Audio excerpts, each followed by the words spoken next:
কুমিল্লার দাউদকান্দিতে ইলিয়টগঞ্জ দক্ষিণ ইউনিয়নের ৭ নং ওয়ার্ড বিএনপি নেতা এম এ মামুনের বিরুদ্ধে সামাজিক যোগাযোগ মাধ্যমে মিথ্যা ও বিভ্রান্তিকর তথ্য ও প্রচারের অভিযোগ উঠেছে। এ ঘটনায় তিনি সংবাদ সম্মেলন করে প্রতিবাদ জানিয়ে জড়িতদের বিরুদ্ধে আইনগত ব্যবস্থা গ্রহণের দাবি জানিয়েছেন। শুক্রবার ২৪ এপ্রিল সকাল ১০টায় রায়পুর স্ট্যান্ডের একটি রেস্টুরেন্টে আয়োজিত সংবাদ সম্মেলনে তিনি এ অভিযোগ করেন। সংবাদ সম্মেলনে এম এ মামুন বলেন, ইলিয়টগঞ্জ দক্ষিণ ইউনিয়ন ৭ নং ওয়ার্ড বিএনপির সভাপতির দায়িত্ব পালন করছি।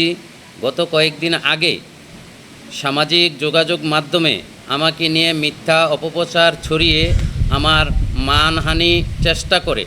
পরবর্তীতে খবর নিয়ে দেখি স্থানীয় কিছু কুচক্রী মহল কতিপয় মহিলাকে টাকার বিনিময়ে ক্যামেরার সামনে আমার নামে মিথ্যাচার করা হয়।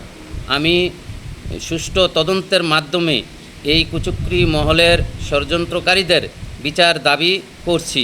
ভিত্তিহীন এই অপপ্রচারের বিরুদ্ধে তীব্র নিন্দা ও প্রতিবাদ জানাচ্ছি। সম্প্রতি কুমিল্লা ক্রাইম বার্তা নামের একটি ফেসবুক পেজ থেকে দাউদকান্দি ইলিয়টগঞ্জ দক্ষিণ ইউনিয়ন ৭ নং ওয়ার্ড বিএনপি নেতার চাঁদাবাজিতে অতিষ্ঠ এলাকাবাসী রেহাই পেল না ভিক্ষুক এই শিরোনামে একটি ভিডিও প্রকাশ করা হয়। ভিডিওতে তার বিরুদ্ধে ভিত্তিহীন ও উদ্দেশ্য প্রণোদিত অভিযোগ আনা হয়েছে বলে দাবি করেন তিনি আরো বলেন, ভিডিওতে দেখানো এক মহিলাকে তিনি খুঁজে বের করেন। ওই মহিলা তাকে চিনেন না বলেও জানান এবং স্বীকার করেন কিছু ব্যক্তি তাকে অর্থের বিনিময়ে মামুনের বিরুদ্ধে মিথ্যা বক্তব্য দিতে প্রচলিত করেছে। মামুন অভিযোগ করেন একটি সংঘবদ্ধ চক্র পরিকল্পিতভাবে তার মানহানি ও রাজনৈতিকভাবে হ্যায় প্রতিপন্ন করার উদ্দেশ্যে এ ধরনের অপপ্রচার চালাচ্ছে। তিনি আশঙ্কা প্রকাশ করে বলেন, ভবিষ্যতে এই চক্র তার বিরুদ্ধে আরো হয়রানিমূলক কর্মকাণ্ড এমনকি জীবননাশের ঝুঁকিও সৃষ্টি করতে পারে। তিনি বলেন, এমন কোনো চাঁদাবাজ আছে কিনা যে ফকিন্নির কাছে চাঁদা চায়।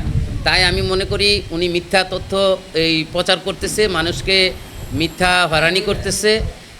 এর বিরুদ্ধে আমি আপনাদের মাধ্যমে, সাংবাদিকের মাধ্যমে এটার তীব্র নিন্দা জানাই এবং ওই প্রতিষ্ঠান ওই আইডিকে, কুমিল্লার ক্রাইম বার্তাকে যাতে আইনগত ব্যবস্থা নিয়ে তার এই বার্তাকে বন্ধ ঘোষণা করা হয়, এইটার জন্য আমি জোর দাবি জানাচ্ছি আপনাদের মাধ্যমে।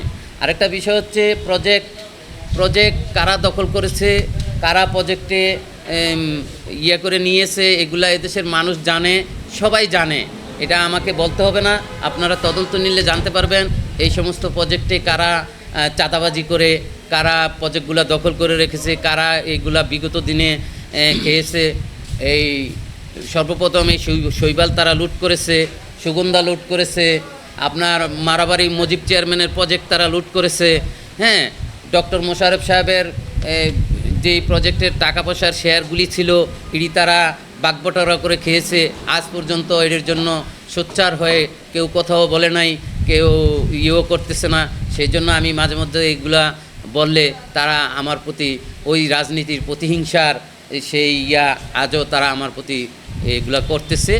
তাই আমি আপনাদের মাধ্যমে প্রশাসনকে অবগত করব, সঠিক তদন্ত করে তাদের বিরুদ্ধে যাতে আইনানুগ ব্যবস্থা নেওয়া হয়, এই আমার জোর দাবি। তারা হচ্ছে বিগত দিনে যারা স্বৈরাচারের ভূমিকায় ছিল, যারা স্বৈরাচার ছিল, এখানে ওই মিডিয়া বলছে যে আমার বাহিনী আছে। এই দেশে কার বাহিনী আছে এটা আপনারা জানেন, দেশের মানুষ জানে, সবাই জানে কারা বাহিনীর লোক, কারা এই বাহিনীর মাধ্যমে প্রজেক্ট লুটতরাজ করে বিগত দিন খেয়েছে। এটা এলাকার মানুষ জানে, সবাই জানে, আমাদের এই সারা দাউদকান্দির লোকেরাই জানে এই এলাকাতে কারা বাহিনী গঠন করে প্রজেক্টগুলা দখল করে খাইছে। না, কুমিল্লা ক্রাইম বার্তা উনি কোনো যোগাযোগ রাখে নাই বা উনি আমাদের সাথে কোনো না, উনি একটা মিথ্যা ভুল তথ্য দিয়া আমাকে মানহানি করেছে। এটার জন্য আমি বিচার দাবি করছি এবং তার আইডিকে বন্ধ করার জন্য যত চেষ্টা আছে সরকার এবং আপনাদের মাধ্যমে দাবি জানাচ্ছি যাতে এটা তারা করে। এ ঘটনায় তিনি মানসিকভাবে চরমভাবে বিপর্যস্ত ও বিব্রতিকর পরিস্থিতির মুখোমুখি হচ্ছেন। ভবিষ্যতে কোনো অনাকাঙ্ক্ষিত ঘটনা ঘটলে এর দায় সংশ্লিষ্ট অপপ্রচারকারীদের উপর বর্তাবে। সংবাদ সম্মেলনে তিনি দ্রুত সুষ্ঠু তদন্তের মাধ্যমে জড়িতদের আইনের আওতায় এনে দৃষ্টান্তমূলক শাস্তির দাবি জানান। পাশাপাশি তিনি সকলের প্রতি আহ্বান জানান যাচাই বাছাই ছাড়া কোনো বিভ্রান্তিকর তথ্য প্রচার না করতে। এ সময় উপস্থিত ছিলেন ইলিয়টগঞ্জ উত্তর ইউনিয়ন শ্রমিক দলের সভাপতি মোহাম্মদ খলিল খলিলুর রহমান, সাংগঠনিক সম্পাদক মোহাম্মদ কাউসার এবং দাউদকান্দি উপজেলা কৃষক দলের সদস্য কাজী নেসার আহমেদ সহ স্থানীয় নেতাকর্মীরা। কিছু কুচক্রম হোক তাদের স্বার্থ হাসিল করার জন্য এই কাজগুলি করতেছে। স্বৈরাচার শেখ হাসিনার আমলে তারা 17 বছর মামুনের হুন্ডা এবং মামুনকে অনেক নির্যাতন তারা করেছে। আমরা সেই প্রতিবাদ জানাচ্ছি এবং সুষ্ঠু আইনগত ব্যবস্থা নেওয়ার জন্য সাংবাদিক ভাইদের কাছে বিনীত অনুরোধ জানাচ্ছি। বিভিন্ন রকমের মানহানি করার চেষ্টা করতেছে, তো আমরা এর প্রতিবাদ স্বরূপ সাংবাদিকদের মাধ্যমে আইনগত সুষ্ঠু বিচারের দাবি জানাচ্ছি। গত কয়েকদিন আগে একটা ভিডিও ক্লিপ ভাইরাল করেছে। এটা তারা সম্পূর্ণ মিথ্যা, বানোয়াট এবং ষড়যন্ত্রমূলকভাবে ওনার বিরুদ্ধে এই কাজটা করেছে।